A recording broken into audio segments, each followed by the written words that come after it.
Kumusta ang lahat mga kabuler? Sa bidyong ito ay atin namang pag-uusapan ang mga magkakapatid na nagrepresenta ng ating bansa suot ang Gilas Pilipinas jersey. May idea na ba kayo kung sino-sino ang mga yon? Huwag na nating patagalin yan. Umpisahan ng maaga para matapos ng maaga. Let's go!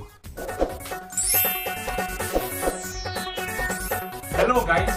Simulan na natin countdown sa kinaabangan na Smart Simulan natin sa pinakaunang magkapatid na nagsama sa iisang kompetisyon, ang Nito Twins. Taong 2013 FIBA Asia Under-16 nang unang sumalang magkapatid sa Gilas. Sa panahong iyon, nakuha ng ating kupunan ang silver medal dahil bigong matalo ang China para sa gold medal match. Ang kompetisyon ding iyon ang naging daan para muli silang magsama sa FIBA Under-17 World Cup sa Turkey. Pagkalipas ng halos 7 taon, muling ibinandira ng magkapatid ang Gilas Pilipinas jersey sa 2021 FIBA Asia Cup qualifiers.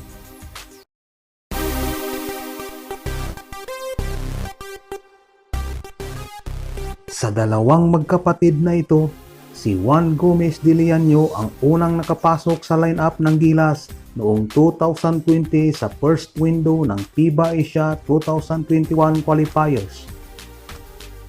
At pagkalipas ng ilang buwan sa second window ng naturang kompetisyon, ito ang pinakaunang beses na magkasama silang magkapatid suot ang Gilas jersey sa iisang lineup.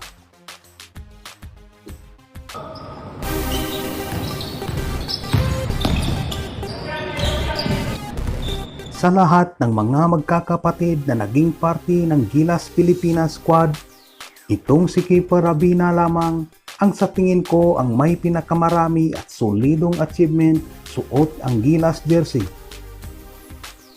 Una niyang binandira ang watawat ng Pilipinas noong 2009 FIBA Asia Under-16 Championship kung saan nakuha ng kupunan ang pang-apat na pwesto. Sinundan ito noong 2010 FIBA Asia Under-18 Championship na kung saan nasungkit naman ng kupunan ang pang-5 pwesto. At di dyan nagtatapos. Taong 2011, 2013, 2015, 2017 at 2019, isa siya sa mga kabilang sa lineup ng Gilas Pilipinas na humakot ng gold medal sa Southeast Asian Games. Taong 2019 naman nang unang sumabak at nagsuot ng Gilas Pilipinas jersey si Terdy Rabina. Ang lineup na kinabilangan niya noon ay binuo para sa Window 6 ng 2019 FIBA World Cup Asian Qualifiers. At noong 2021 FIBA Asia Cup Qualifiers, sa unang pagkakataon, ating nasilayan ang Rabina Brothers na nagsama sa iisang kompetisyon, suot ang Gilas Pilipinas jersey.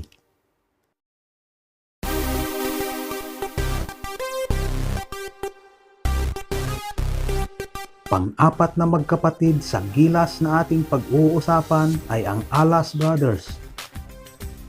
Hindi tulad ng tatlong magkakapatid na una kong nabanggit, si Kevin at Keeper Alas ay hindi pa nagsama sa iisang kupunan, suot ang Gilas jersey.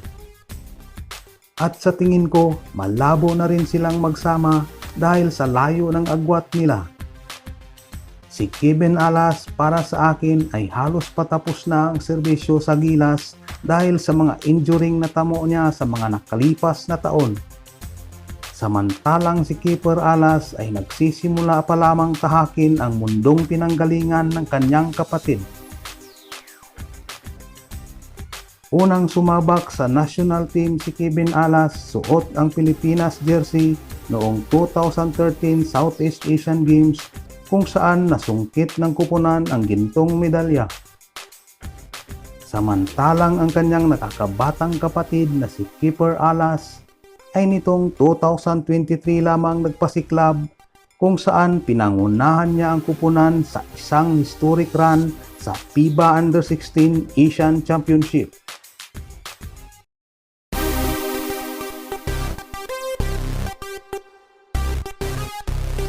Panglimang magkapatid sa Gilas, Pilipinas na ating pag-uusapan ay ang Phil OC na Imus Brothers.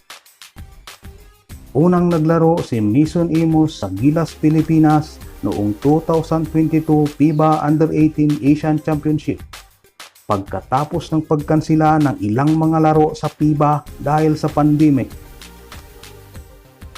Ang kanyang kapatid naman na si CJ Imus ay unang nagbandira ng watawat ng Pilipinas suot ang Gilas jersey noong 2023 FIBA Asia Under-16 Cup, kung saan pasok sa top 4 ang ating kupunan.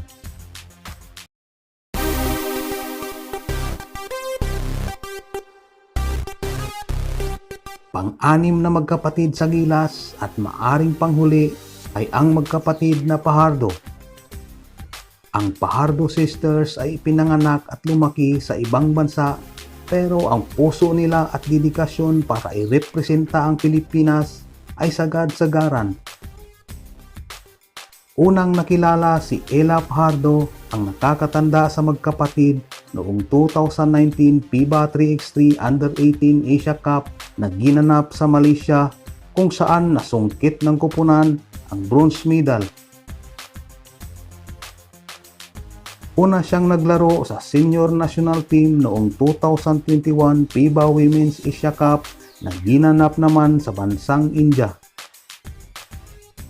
Sa kabilang dako, si Eva Pajardo naman ay una nating nasilayan noong 2022 FIBA Under-16 Women's Asian Championship. Isa si Eva Pajardo sa lineup na nagkampiyon sa naturang kompetisyon na naging dahilan para umusad sa Division A ang ating Under-16 women's team. At katulad ng ibang magkapatid na nagsama na sa Gilas, malaki ang tsansa na itong Pajardo sisters ay muli nating masisilayan suot ang Gilas Pilipinas jersey na magkasama sa iisang kupunan.